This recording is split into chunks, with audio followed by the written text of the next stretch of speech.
ನನಗೆ ರಾಜಕೀಯವಾಗಿ ಸುಮಾರು 15-20 ವರ್ಷಗಳ ಕಾಲ ತಮ್ಮ ಪ್ರೀತಿಯನ್ನು ಏನು ದಾರೆ ಎರೆದಿದ್ದೇನೆ ಮಂಡ್ಯ ಜಿಲ್ಲೆಯ ನನ್ನ ತಂದೆ ತಾಯಂದಿರು ನಿಮ್ಮಗಳ ಒಂದು ಸಮ್ಮುಖದಲ್ಲಿ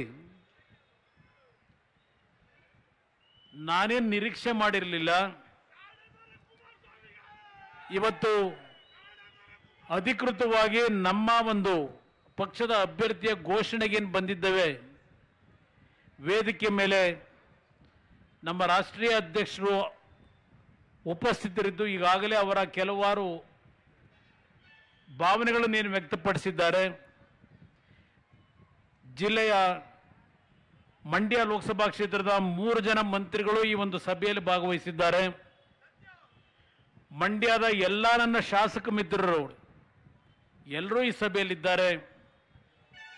ಅವರೆಲ್ಲರ ಒಂದು ಒಮ್ಮತದ ನಿರ್ಧಾರದಿಂದ ನಿಮ್ಮಗಳ ಒಂದು ಅನುಮತಿಯನ್ನು ಪಡಲಿಕ್ಕೆ ಇವತ್ತಿನ ದಿನ ಈ ಒಂದು ಕಾರ್ಯಕ್ರಮದಲ್ಲಿ ನಾನು ಭಾಗವಹಿಸಿದ್ದೇನೆ. ಮೊದಲನೇದಾಗಿ ನಿನ್ನೆ ಸಾಯಂಕಾಲ ಸನ್ಮಾನ್ಯ ದೇವೇಗೌಡರು 3:30-4 ಗಂಟೆನಲ್ಲಿ ಫೋನ್ ಮಾಡಿ ನಮ್ಮ ಪುಟ್ಟರಾಜು ಅವರಿಗೆ, ನಮ್ಮ ಶಾಸಕರಿಗೆ ಎಲ್ಲರಿಗೂ ಇವತ್ತು ಬೆಳಗ್ಗೆ 11 ಗಂಟೆಗೆ ಕಾರ್ಯಕರ್ತರ ಸಭೆಯನ್ನು ಕರೆಯಬೇಕು, ಕಾರ್ಯಕರ್ತರ ಸಮ್ಮುಖದಲ್ಲಿ ಒಂದು ನಿರ್ಧಾರವನ್ನು ಮಾಡ್ತೀನಿ ಅಂತಕ್ಕಂಥ ಮಾತು ಹೇಳಿದ್ದಾರೆ. ಅದರ ಹಿನ್ನೆಲೆಯಲ್ಲಿ ಇವತ್ತು ಈ ಸಭೆಯನ್ನು ಏನು ಕರೆದಿದ್ದೇವೆ, ಈ ಸಭೆಯಲ್ಲಿ ಅತ್ಯಂತ ಕಡಿಮೆ ಅವಧಿಯ ಒಂದು ಆಹ್ವಾನ ನಿಮ್ಮೆಲ್ಲರಿಗೆ ನಮ್ಮ ಶಾಸಕ ಮಿತ್ರರೇನು ಕೊಟ್ಟಿದ್ದಾರೆ.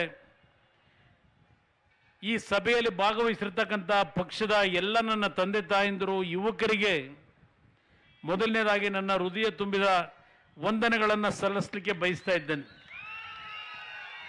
ನಮ್ಮ ಮಾಧ್ಯಮದ ಮಿತ್ರರು ಸಹ ಇವತ್ತು ಈ ವೇದಿಕೆಯ ಮೇಲೆ ನಾವು ಏನು ಚರ್ಚೆಯನ್ನು ಮಾಡ್ಬೋದು ಅಂತಕ್ಕಂಥದ್ದನ್ನ ನಾಡಿನ ಜನತೆಯ ಮುಂದೆಯೂ ತಾವು ಇವತ್ತಿನ ಸಭೆಯ ಕಾರ್ಯಕ್ರಮವನ್ನು ನೇರವಾಗಿಯೂ ಪ್ರಸಾರ ಮಾಡ್ತಾ ಇದ್ದೀರಿ. ತಮ್ಮಗಳಿಗೂ ನನ್ನ ಅನಂತ ಧನ್ಯವಾದಗಳನ್ನು ಸಲ್ಲಿಸಲಿಕ್ಕೆ ಬಯಸ್ತೀನಿ. ಕಳೆದ 2-2.5 ತಿಂಗಳಿನಿಂದ ಮಾಧ್ಯಮಗಳಲ್ಲಿ ಬರ್ತಕ್ಕಂಥ ಸುದ್ದಿಗಳನ್ನು ನಾನು ಕಂಡಾಗ ನನ್ನ ಹೃದಯದಲ್ಲಿ ನಾನೇ ಇವತ್ತು ಯಾವೊಂದು ಯಾತನೆಯನ್ನು, ನೋವನ್ನು ಪಟ್ಟಿದ್ದೇನೆ ಅಂತಕ್ಕಂಥದ್ದನ್ನು ಎಲ್ಲವನ್ನ ಸುದೀರ್ಘವಾಗಿ ಹೇಳಲಿಕ್ಕೆ ಹೋಗೋದಿಲ್ಲ. ಇವತ್ತಿನ ಈ ಒಂದು ಮಂಡ್ಯ ಜಿಲ್ಲೆಯ ಲೋಕಸಭಾ ಕ್ಷೇತ್ರದ ಚುನಾವಣೆ ಈ ರೀತಿಯ ಒಂದು ವಾತಾವರಣವನ್ನು ನಾವು ಕಾಣಬೇಕಾಗ್ತದೆ ಅಂತಕ್ಕಂಥದ್ದು ನಾನು ಈ ರೀತಿಯ ವಾತಾವರಣವನ್ನು ನೆನಪಿಸ್ಕೊಂಡಿರಲಿಲ್ಲ. ಈಗಾಗಲೇ ಕೆಲವು ನಾಯಕರು ಹೇಳಿದ್ರು, ಕಳೆದ ಉಪಚುನಾವಣೆಯಲ್ಲೇ ನಮ್ಮ ರವೀಂದ್ರ ಶ್ರೀಕಂಠಯ್ಯನವರು ಇಲ್ಲಿ ವೇದಿಕೆ ಮೇಲಿದ್ದಾರೆ. ಸನ್ಮಾನ್ಯ ದೇವೇಗೌಡರು ಪದ್ಮನಾಭನಗರದ ಮನೆಯಲ್ಲಿ ಸಭೆಯನ್ನು ಕರೆದಿದ್ರು. ಆ ಸಭೆಯಲ್ಲಿ ಎಲ್ಲ ಶಾಸಕರೇನು ಸೇರಿದ್ರು. ರವೀಂದ್ರ ಶ್ರೀಕಂಠಯ್ಯನವರು ನೇರವಾಗಿ ಇಲ್ಲ, ಈ ಒಂದು ಉಪಚುನಾವಣೆಯಲ್ಲಿ ನಿಖಿಲ್ ಕುಮಾರಸ್ವಾಮಿನೇ ನಿಲ್ಲಿಸಬೇಕು ಅಂತೇಳಿ ಅವತ್ತೇ ಅವರ ಧ್ವನಿಯನ್ನು ಏನೆತ್ತಿದ್ದಾರೆ. ನನಗೆ ಎಲ್ಲ ಒಂದು ಕಡೆ ಮೈ ನಡ್ಕ ಬಂತು. ದಯವಿಟ್ಟು ನನ್ನ ಮಗನ ಹೆಸರನ್ನ ದಯವಿಟ್ಟು ತರೋದು ಬೇಡ, ಬೇರೆ ಒಬ್ಬ ಅಭ್ಯರ್ಥಿಯನ್ನು ಇವತ್ತು ನಾವು ಮಾಡಬೇಕಾಗ್ತದೆ ಅಂತಕ್ಕಂಥ ಮಾತನ್ನು ಹೇಳಿದೆ ಆ ಸಭೆಯಲ್ಲಿ. ಎಲ್ಲರೂ ಇದ್ದಾರೆ ಇಲ್ಲಿ, ನಾನು ಯಾವುದೇ ಇಲ್ಲಿ ಅಸತ್ಯವನ್ನು ನುಡಿತಾ ಇಲ್ಲ. ನಾನು ನನ್ನ ಮಗನನ್ನು ಚುನಾವಣೆಗೆ ನಿಲ್ಲಿಸಬೇಕು ಅಂತಕ್ಕಂಥದ್ದು ನನ್ನಲ್ಲಿ ಆ ಭಾವನೆಗಳೂ ಇರಲಿಲ್ಲ ಇವತ್ತು.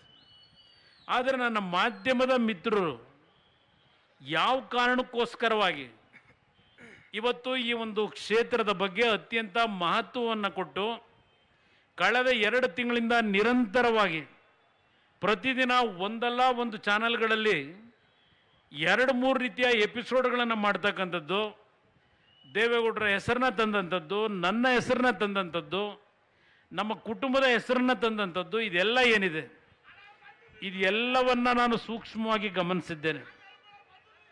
ನಾನು ನೆನ್ನೆ ದಿನ ಒಂದು ಚಾನಲ್ನಲ್ಲಿ ನಮ್ಮ ಒಂದು ಜಿಲ್ಲೆಯ ಈ ಒಂದು ಜಿಲ್ಲೆಯ ಹೆಣ್ಣುಮಗಳು ಮಳವಳ್ಳಿಯ ನಮ್ಮ ಪಕ್ಷದ ಅಧ್ಯಕ್ಷರಾಗಿದ್ದಂಥ ಕೆಂಚಪ್ಪನವರ ಮಗಳು, ನಾಗಮಂಗಲದ ಸೊಸೆ ನಮ್ಮ ಲಕ್ಷ್ಮೀ ಅಶ್ವಿನಗೌಡ ಅಂತ ಹೇಳಿ, ಅವರು ನನ್ನನ್ನು ಮೊದಲು ಭೇಟಿ ಮಾಡಿದ್ದು ನಾಗಮಂಗಲದ ವಿಧಾನಸಭಾ ಚುನಾವಣೆಯಲ್ಲಿ ಅಭ್ಯರ್ಥಿ ಆಗಬೇಕು ಅಂತ ಹೇಳಿ. ನಾನು ಅವರನ್ನು ಪರಿಚಯ ಮಾಡಿಸಿದ್ದು ನಮ್ಮ ಅಪ್ಪಾಜಿಗೌಡರು ಮತ್ತು ಶ್ರೀಕಂಠೇಗೌಡರು ಇಬ್ಬರಿಗೆ ಮೊದಲು ಪರಿಚಯ ಮಾಡಿಸ್ಕೊಟ್ಟೆ. ಅಲ್ಲಿಂದ ಪ್ರಾರಂಭ ಆಯಿತು. ನಾವು ಹಲವಾರು ರೀತಿಯ ಸಲಹೆಗಳನ್ನು ಅವ್ರಿಗೆ ಕೊಟ್ಟಿರ್ತಕ್ಕಂಥದ್ದೇನಿದೆ. ನಿನ್ನೆ ಮಾಧ್ಯಮದ ಮಿತ್ರರು ಯಾರೋ ಒಬ್ಬ ಜನತಾದಳದ ಕಾರ್ಯಕರ್ತ ಆ ಹೆಣ್ಣು ಮಗಳಿಗೆ ಮಾತನಾಡಿದ್ರು ಅಂತೇಳಿ ಇದೆಂಥದೋ ಒಂದು ಅವರ ಕಾನ್ವರ್ಸೇಷನ್ ಹಾಕೊಂಡ್ರಿ. ಆ ಹೆಣ್ಣು ಮಗಳಿಗೂ ಅನ್ಯಾಯ ಮಾಡಿದ್ರು ದೇವೇಗೌಡರು ಕುಟುಂಬ ಅಂತೇಳಿ. ನಾವು ದೇವರನ್ನ ನಂಬಿ ಬದುಕ್ತಕ್ಕಂಥವ್ರು. ಅವರ ಪತಿ ಏನಿದ್ದಾರೆ ಯಜಮಾನರು, ಅವರು ಒಬ್ಬ IRS ಅಧಿಕಾರಿನೇ. ಅವರು ಇವತ್ತು ನನ್ನ ಕಚೇರಿಯಲ್ಲಿ, ಮುಖ್ಯಮಂತ್ರಿಯ ಕಚೇರಿನಲ್ಲೇ ಇವತ್ತು ಕೆಲಸ ಮಾಡ್ತಾ ಇದ್ದಾರೆ. ಇವತ್ತು ಆ ಹೆಣ್ಣು ಮಗಳಿಗೆ ದೇವೇಗೌಡರು ಕುಟುಂಬ ದ್ರೋಹ ಮಾಡಿದ್ರು ಅಂತ ಒಂದು ಅದೇನೋ ಒಂದು ತೋರಿಸ್ತಾ ಇದ್ರಿ. ಇಲ್ಲೆಲ್ಲ ನಮ್ಮ ವಿಜಯಾನಂದ್ ಇರಬೇಕಿಲ್ಲಿ, ನಮ್ಮ ಶಂಕರೇಗೌಡರ ಕುಟುಂಬದ ಕುಡಿ ವಿಜಯಾನಂದ್ ಮೊಮ್ಮಗ ಇಲ್ಲಿ ಇರಬೇಕಿಲ್ಲಿ, ನಮಗೆಲ್ಲ ಕಾಫಿ ಕೊಡ್ತಾ ಇದ್ರಿ. ಇಲ್ಲಿ ಅಶೋಕ್ ಜೈರಾಮ್ ಇಲ್ಲಿದ್ದಾರೆ, ಅವರು ಇಲ್ಲಿದ್ದಾರೆ. ಹಲವಾರು ರೀತಿಯ ಸೋಷಿಯಲ್ ಮೀಡಿಯಾಗಳಲ್ಲಿ ಬಂದಿರತಕ್ಕಂಥ ವರದಿ ಏನಿದೆ, ಈ ಸಭೆಯಲ್ಲಿ ನಾನು ಹೇಳಲಿಕ್ಕೆ ಬಯಸ್ತೇನೆ, ನನಗೆ ನನ್ನ ಮಗ ಬೇರೆ ಅಲ್ಲ, ಅಶೋಕ್ ಜೈರಾಮ್ ಬೇರೆ ಅಲ್ಲ, ವಿಜಯಾನಂದ್ ಬೇರೆ ಅಲ್ಲ. ನಾನು ಯಾವ ರೀತಿಯಲ್ಲಿ ಅವರ ಜೊತೆಯಲ್ಲಿ ನನ್ನ ಸಂಬಂಧ ಇಟ್ಟುಕೊಂಡಿದ್ದೇನೆ, ಯಾವ ರೀತಿಯಲ್ಲಿ ನಾನು ಸಂಬಂಧ ಇಟ್ಟುಕೊಂಡಿದ್ದೇನೆ, ನನ್ನನ್ನು ಕೇಳಬೇಡಿ, ಇವ್ರನ್ನೇ ಕೇಳಿ ಅಂತಕ್ಕಂಥದ್ದನ್ನು ಹೇಳಿಕ್ಕೆ ಬಯಸ್ತೀನಿ. ನಾನು ಇವತ್ತು ಮೊನ್ನೆ ನಾನು ದೆಹಲಿಗೆ ಹೋದಾಗ ಆ ಹೆಣ್ಣು ಮಗಳು, ಅವ್ರ ಯಜಮಾನರು ಹೇಳಿದ್ರು ನನಗೆ, ಅವರೇನು IRS ತಗೊಂಡಿದ್ದು ಇದು ವಾಲಂಟ್ರಿ ರಿಟೈರ್ಮೆಂಟ್ನ, ಅವ್ರನ್ನ ಮತ್ತೆ ಪುನಃ ಒಂದು ಕೆಲಸವನ್ನು ಕೊಡಿಸ್ಬೇಕು ಅಂತಲೇ ದೆಹಲಿಗೆ ಮೊನ್ನೆ ಹೋದಾಗ ಕಳೆದ ವಾರ ಮಂತ್ರಿಗಳನ್ನು ಭೇಟಿ ಮಾಡಿ ಮನವಿ ಮಾಡಿದೆ. ಆ ಹೆಣ್ಣು ಮಗಳಿಗೆ ಅನ್ಯಾಯ ಆಗಿದೆ, ಆ ಹೆಣ್ಣು ಮಗಳು ಮತ್ತೆ ಕೆಲಸಕ್ಕೆ ಸೇರಬೇಕು ಅಂತ ಇದ್ದಾಳೆ, ಅವಕಾಶ ಕೊಡಿ ಅಂತ ಹೇಳಿ. ನಿಮ್ಮ ಗಮನಕ್ಕೆ ನಾನು ತರಲಿಕ್ಕೆ ಬಯಸ್ತೇನೆ, ಆ ಹೆಣ್ಣು ಮಗಳಿಗೆ ಕಳೆದ ವಿಧಾನ ಪರಿಷತ್ತಿಗೆ ಈಗ 6 ತಿಂಗಳು 8 ತಿಂಗಳು ಆಗಿದೆ. ವಿಧಾನ ಪರಿಷತ್ತಿಗೆ ನಾವು 4 ವರ್ಷದ ಅವಧಿಗೆ ನಮ್ಮ ಪಕ್ಷದಿಂದ ಒಬ್ಬರನ್ನ ಆಯ್ಕೆ ಮಾಡಬೇಕಾಗಿತ್ತು.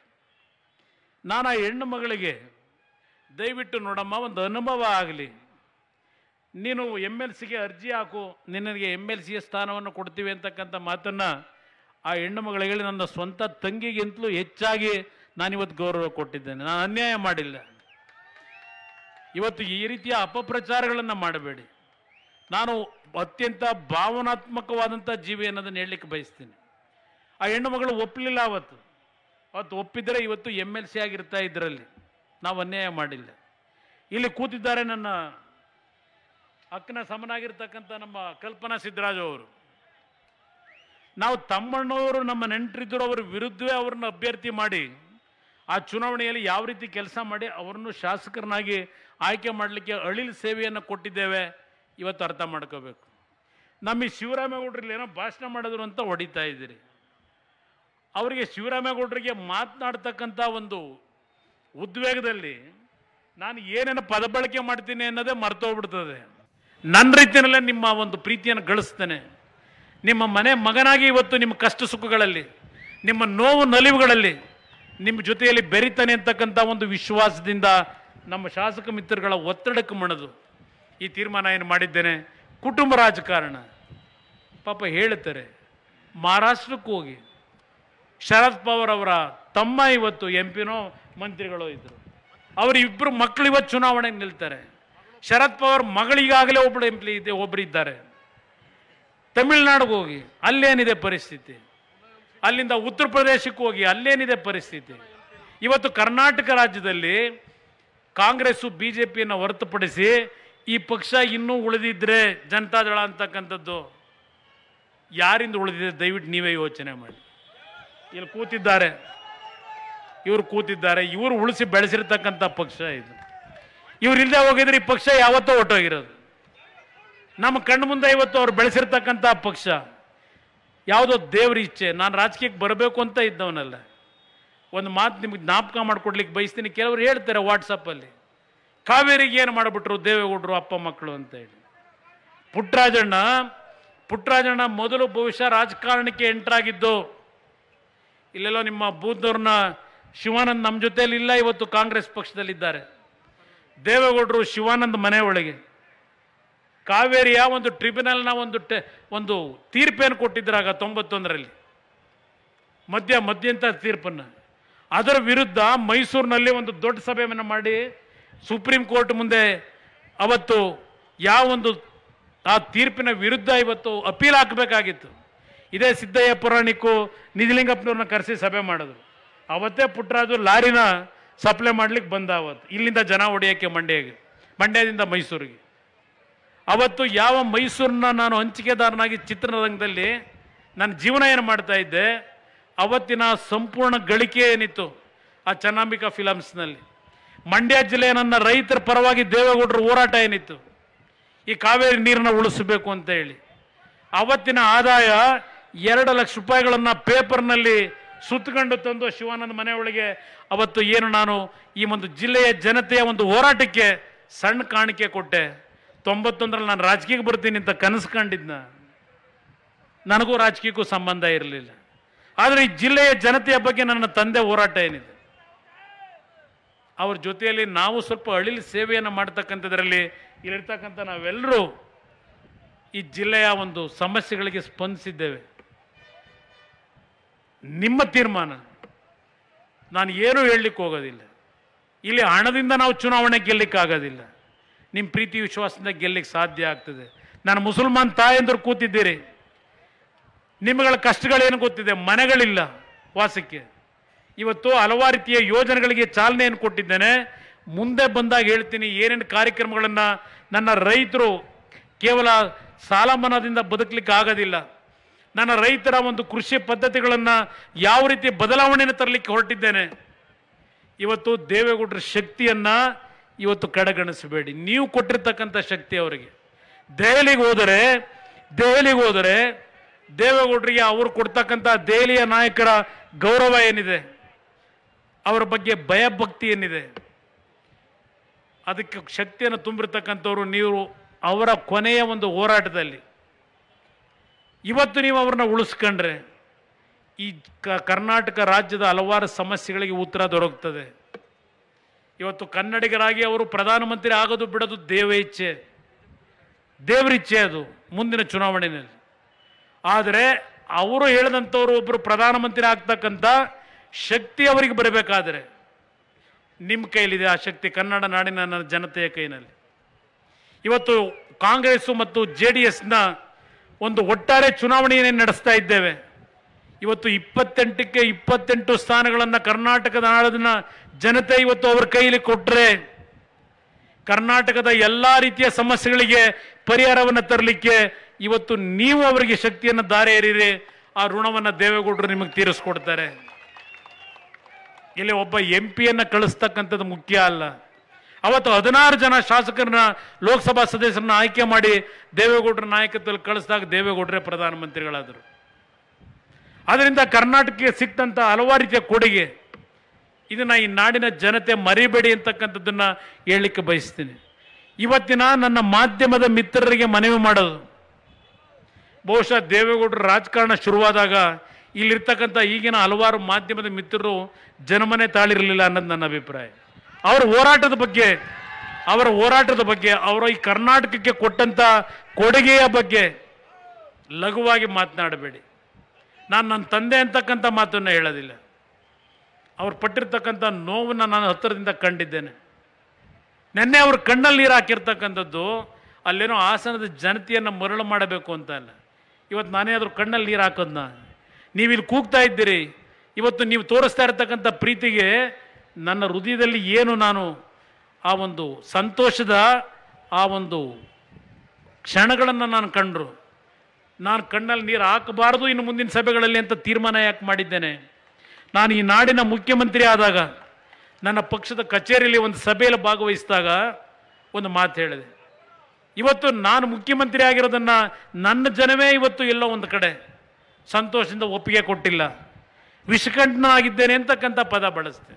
ಕಣ್ಣಲ್ಲಿ ನೀರು ಹಾಕಿದ್ದನ್ನೇ ಪಾಪ ಕೆಲವು ಟಿ ವಿಗಳಲ್ಲಿ ಈಗಲೂ ತೋರಿಸ್ತಾರೆ. ಅದರಿಂದ ನಾನು ಅವತ್ತೇ ತೀರ್ಮಾನ ಮಾಡಿದೆ, ನನ್ನ ನೋವನ್ನು ನಾನೇ ನುಂಗಬೇಕು, ಯಾವುದೇ ಕಾರಣಕ್ಕೂ ಇನ್ನು ಮುಂದೆ ಕಣ್ಣಲ್ಲಿ ನೀರು ಹಾಕಬಾರ್ದು ಅಂತೇಳಿ. ನಾನು ಹೇಳಲಿಕ್ಕೆ ಬಯಸ್ತೇನೆ, ಈ ಕುಟುಂಬದ ಪಾಪ ಯಾರೋ BJP ನಾಯಕರು ಹೇಳ್ತಾರೆ, ಯೋಧರು ಸತ್ತಾಗ ಅಳ್ಳಲಿಲ್ಲ, ರೈತರು ಆತ್ಮಹತ್ಯೆ ಮಾಡ್ಕೊಂಡಾಗ ಅಳ್ಳಲಿಲ್ಲ ಅಂತೇಳಿ. ಇಲ್ಲೆಲ್ಲೋ ಕಬ್ಬಿನ ಹೊಲಕ್ಕೆ ಬೆಂಕಿ ಇಟ್ಟು ಆ ರೈತರು ಆತ್ಮಹತ್ಯೆ ಮಾಡ್ಕೊಂಡಾಗ ಅವತ್ತು ಆ ರೈತನ ಕುಟುಂಬದ ಮನೆಗೆ ಮೊದಲು ಬಂದಂಥವ್ರು ಯಾರು? ಈ ಪುಣ್ಯಾತ್ಮನೆ ಬಂದಿದ್ದು ಅವತ್ತು ರೈತರ ಮನೆಗೆ. ಸುಳ್ವಾಡಿ ಇಲ್ಲಿ ನಮ್ಮ ಬಸ್ ಆಕ್ಸಿಡೆಂಟ್ ಆಯ್ತು, ಮೊನ್ನೆ ಬಸ್ ಆಕ್ಸಿಡೆಂಟ್ ಆಯಿತು, 30 ಜನ ಸತ್ತಾಗ ನಾನು ಯಾವುದೋ ಕಾರ್ಯಕ್ರಮಕ್ಕೆ ಹೋಗ್ತಾ ಇದ್ದವನು ಕ್ಯಾನ್ಸಲ್ ಮಾಡಿ ನೇರವಾಗಿ ಹಳ್ಳಿಗೆ ಬಂದೆ. ಅವತ್ತು ಆ 4 ವರ್ಷ 5 ವರ್ಷದ ಮಕ್ಕಳನ್ನ ಅಲ್ಲೇನು ಜೀವ ಕಳ್ಕೊಂಡಿದ್ರು, ಆ ಮಕ್ಕಳು ನೋಡಿದಾಗ ನನ್ನ ಕಣ್ಣಲ್ಲಿ ನೀರು ಬಂತಲ್ಲ. ನಾನೇನು ನಾಟಕಕ್ಕತ್ನ ಆವತ್ತು ಆ ನಮ್ಮ ಪಾಂಡಪುರದ ಹತ್ರ ಆದಂಥ ಘಟನೆ ಒಳಗೆ ಯಾತಿಕತ್ತೆ ನಾನು, ನನ್ನ ಕಣ್ಣಲ್ಲಿ ನೀರು ಯಾಕೆ ಬಂತು? ಆ ದೇವ್ರನ್ನ ನೆನೆಸ್ಕೊಂಡೆ, ಈ ಮಕ್ಳಿಗೆ ಜನ್ಮ ಯಾಕೆ ಕೊಟ್ಟಪ್ಪ, 5 ವರ್ಷದಲ್ಲಿ ಆ ಮಕ್ಳ ಜೀವನ ಯಾಕಪ್ಪ ತಗೊಂಡೆ ನೀನು? ಇದು ನನ್ನ ಕಣ್ಣಲ್ಲಿ ನೀರು ಬಂತು. ನಾಟಕಕ್ಕೆ ಏನೋ ರಾಜಕೀಯ ಸ್ಥಾನ ಪಡೀಲಿಕ್ಕೆ ಏನೋ ಕಣ್ಣೀರು ಹಾಕಿ ನಿಮ್ಮನ್ನು ಮರಳು ಮಾಡಿ ಏನು ಸಾಧನೆ ಮಾಡಬೇಕು? ನಾವು ತಿಂತಕ್ಕಂಥ 2 ಹೊತ್ತು ಅನ್ನಕ್ಕೆ ಇವತ್ತೇನು ರಾಜಕೀಯ ಮಾಡಬೇಕಾ ನಾನು? ಇಷ್ಟು ಆರೋಗ್ಯ ಕೆಡಿಸ್ಕೊಂಡು. ಆದರೆ ನಮಗೆ ದೇವ್ರ ಜನ್ಮ ಕೊಟ್ಟಿದ್ದಾನೆ, ಆ ಜನ್ಮ ಇವತ್ತು ಸಾರ್ಥಕ ಆಗಬೇಕು. ನಾನು ಸತ್ತ ಮೇಲೂ ಇಂಥವನೊಬ್ಬ ಪುಣ್ಯಾತ್ಮ ಇದ್ದ ಅಂತ ನಿಮ್ಮ ಬಾಯಲ್ಲಿ ನಾನು ಹೇಳಿಸ್ಕೊಳ್ಳೋದಿದೆಯಲ್ಲ, ಅದಕ್ಕೆ ನಾನಿವತ್ತು ಇನ್ನೂ ಈ ರಾಜಕೀಯದಲ್ಲಿ ಉಳಿದಿದ್ದೇನೆ. ದಯವಿಟ್ಟು ಯಾರು ಏನೇ ಹೇಳಲಿ, ಮಂಡ್ಯ ಜಿಲ್ಲೆ ಜನತೆ ಅಷ್ಟೇ ಅಲ್ಲ, ಕರ್ನಾಟಕ ನಾಡಿನ ಜನತೆಗೆ ಮನವಿ ಮಾಡ್ತೇನೆ, ಬರೀ ಸ್ವಾಭಿಮಾನದ ಬಗ್ಗೆ ಯಾವುದೋ ವೇದಿಕೆ ಮೇಲೆ ಯಾವುದೋ ಒಂದು ಪರದೆ ಮೇಲೆ ಹೇಳಿದ್ರೆ ಆಗೋದಿಲ್ಲ. ಆ ಸ್ವಾಭಿಮಾನದ ಕೆಚ್ಚು ಈ ಹೃದಯದಲ್ಲಿರಬೇಕು, ಆ ತಾಯಿ ಹೃದಯದ ಅನುಕಂಪ ಈ ಹೃದಯದಲ್ಲಿರಬೇಕು. ಅವತ್ತು ಈ ನಾಡಿಗೆ ಒಂದು ನೆಮ್ಮದಿಯ ಜೀವನ ಕೊಡಲಿಕ್ಕೆ ಸಾಧ್ಯ. ಅದರ ಹಿನ್ನೆಲೆಯಲ್ಲಿ ಇವತ್ತಿನ ಈ ಒಂದು ಕಾರ್ಯಕ್ರಮದಲ್ಲಿ ಕೇವಲ 5-6 ಗಂಟೆನಲ್ಲಿ ಇವತ್ತು ಇಂಥ ಒಂದು ಕಾರ್ಯಕರ್ತರ ಸಭೆಯನ್ನು ಮಾಡಿ ಇವತ್ತಿನ ಸಭೆಯಲ್ಲಿ ಒಂದು ತೀರ್ಮಾನಕ್ಕೆ ಏನು ಬಂದಿದ್ದೀರಿ. ಇವತ್ತು ನೀವು ವಿಷ ಕೊಟ್ಟರೂ ತಗೋತೀನಿ, ಅಮೃತ ಕೊಟ್ಟರೂ ತಗೊಳ್ಳಿಕ್ಕೆ ಸಿದ್ಧವಾಗಿ ಬಂದು ನಿಮ್ಮ ಮುಂದೆ ನಿಂತಿದ್ದೇನೆ. ಇವತ್ತು ಈ ಒಂದು ಚುನಾವಣೆಯಲ್ಲಿ ಈ ನನ್ನ ಜನತೆ, ನಾನು ಮುಂದೆ ರಾಜಕೀಯವಾಗಿ ಏನಾದರೂ ಇನ್ನೂ ಶಕ್ತಿಯುತವಾಗಿ ಬೆಳಿಬೇಕು ಅಂದರೆ ನೀವು ನನಗೆ ಅಮೃತ ಕೊಟ್ಟು ಇವತ್ತು ನನ್ನ ಮಗನನ್ನ ಉಳಿಸ್ಕೊಂಡು ನಿಮ್ಮ ಕುಟುಂಬದ ಮಗನಾಗಿ ಅವನಿಗೆ ಸೇವೆ ಮಾಡಲಿಕ್ಕೆ ಅವಕಾಶ ಕಲ್ಪಿಸ್ಕೊಟ್ರೆ, ಇವತ್ತು ರಾಜಕೀಯವಾಗಿ ಎಂಥ ಕಷ್ಟಗಳು ಬಂದರೂ ಎದುರಿಸ್ತಕ್ಕಂಥದ್ದಕ್ಕೆ ನಿಮ್ಮ ಒಂದು ನೈತಿಕತೆ ನನಗೆ ತುಂಬಿಕೊಡಿ ಅಂತಕ್ಕಂಥ ಮಾತನ್ನು ಇವತ್ತೇನು ಹೇಳಲಿಕ್ಕೆ ಬಂದಿದ್ದೇನೆ. ದಯವಿಟ್ಟು ನನ್ನನ್ನು ನಂಬಿ, ದಯವಿಟ್ಟು ನಂಬಿ, ನಿಮ್ಮನ್ನು ಉಳಿಸ್ಕೊಡ್ತೀನಿ. ನಿಮ್ಮ ಉಳಿವಿಗಾಗಿ ನಾನು ಹೋರಾಟ ಮಾಡ್ತೀನಿ. ಈ ಜಿಲ್ಲೆಯ ಅಭಿವೃದ್ಧಿ ಅಷ್ಟೇ ಅಲ್ಲ, ಕರ್ನಾಟಕ ರಾಜ್ಯದ ನನ್ನ ರೈತ ಬಂಧುಗಳು, ಮುಸಲ್ಮಾನ್ ಬಂಧುಗಳು, ದಲಿತ ಕುಟುಂಬಗಳು ಎಲ್ಲರ ಒಂದು ಸಮಗ್ರ ಅಭಿವೃದ್ಧಿಯನ್ನು ಯಾವ ರೀತಿಯಲ್ಲಿ ತೆಗೆದುಕೊಂಡು ಹೋಗಬೇಕು. ಕೇವಲ 37 ಸ್ಥಾನ ಇಟ್ಟುಕೊಂಡು ಒಂದು ಸಮ್ಮಿಶ್ರ ಸರ್ಕಾರದಲ್ಲಿ ಇವತ್ತು ಕೊಟ್ಟಂಥ ಬಜೆಟ್ನ ಬಗ್ಗೆ ದೇಶ ಇವತ್ತು ಮೆಚ್ಚಿಕೊಂಡಿದೆ. ಇವತ್ತು ನೀವು ಮುಂದಿನ ದಿನಗಳಲ್ಲಿ ನೀವು ಮಾಡ್ತಕ್ಕಂಥ ಆಶೀರ್ವಾದ, ಕೇಂದ್ರದಲ್ಲಿ ಯಾವುದೇ ಸರ್ಕಾರ ಆದರೂ ದೇವೇಗೌಡರ ಮಾತಿಗೆ ಗೌರವ ಸಿಗ್ತಕ್ಕಂಥ ರೀತಿಯ ಒಂದು ಸಂಖ್ಯೆಯನ್ನು ಈ ನಾಡಿನ ಜನತೆ ಕಾಂಗ್ರೆಸ್ JDSನ ಅಭ್ಯರ್ಥಿಗಳನ್ನು ಇವತ್ತು ಆಯ್ಕೆ ಮಾಡಿ ಕಳಿಸ್ಕೊಟ್ರೆ ಈ ಕರ್ನಾಟಕ ಇನ್ನೂ ದೊಡ್ಡ ಮಟ್ಟದ ಅಭಿವೃದ್ಧಿಯನ್ನು ಕಾಣಲಿಕ್ಕೆ ಸಾಧ್ಯ ಇದೆ. ಈ ಜಿಲ್ಲೆಯ ಅಭಿವೃದ್ಧಿಯನ್ನು ನಾವು ಕಾಣಲಿಕ್ಕೆ ಸಾಧ್ಯ ಇದೆ. ಇಲ್ಲಿರ್ತಕ್ಕಂಥ ಎಲ್ಲ ನನ್ನನ್ನು ಬೆಳೆಸಿರ್ತಕ್ಕಂಥ ಹಲವಾರು ಯುವಕರು, ಹಿರಿಯರು, ಇವರು ಯಾರನ್ನೂ ನಾನು ಕೈ ಬಿಡ್ತಕ್ಕಂಥ ಪ್ರಶ್ನೆ ಇಲ್ಲ. ಎಲ್ಲರನ್ನೂ ರಾಜಕೀಯವಾಗಿ ನಾನು ಉಳಿಸ್ಕೊಳ್ತಕ್ಕಂಥದ್ದು ನನ್ನ ಜವಾಬ್ದಾರಿ ಇದೆ. ಯಾರು ನನ್ನ ಮೇಲೆ ಅನುಮಾನ ಇಟ್ಕೋಬೇಡಿ. ಇಷ್ಟನ್ನು ನಾನು ಇವತ್ತು ಈ ಸಭೆಯಲ್ಲಿ ನಿಮ್ಮ ಗಮನಕ್ಕೆ ತರ್ತಾ ಈ ಸಭೆಯನ್ನು ಇಷ್ಟೊಂದು ಶಾಂತವಾಗಿ, ಇಷ್ಟೊಂದು ಯಶಸ್ವಿಯಾಗಿ ನಿರ್ವಹಣೆ ಮಾಡಿಕೊಟ್ಟಂಥ ಎಲ್ಲ ನನ್ನ ಜನತೆಗೆ ಇವತ್ತು ಕೈ ಜೋಡಿಸಿ ನನ್ನ ಅಭಿನಂದನೆಗಳನ್ನು, ಕೃತಜ್ಞತೆಗಳನ್ನು ಸಲ್ಲಿಸಿ 2 ಮಾತುಗಳನ್ನು ಮುಗಿಸ್ತೇನೆ. ಜೈ ಹಿಂದ್, ಜೈ ಕರ್ನಾಟಕ ಮಾತು.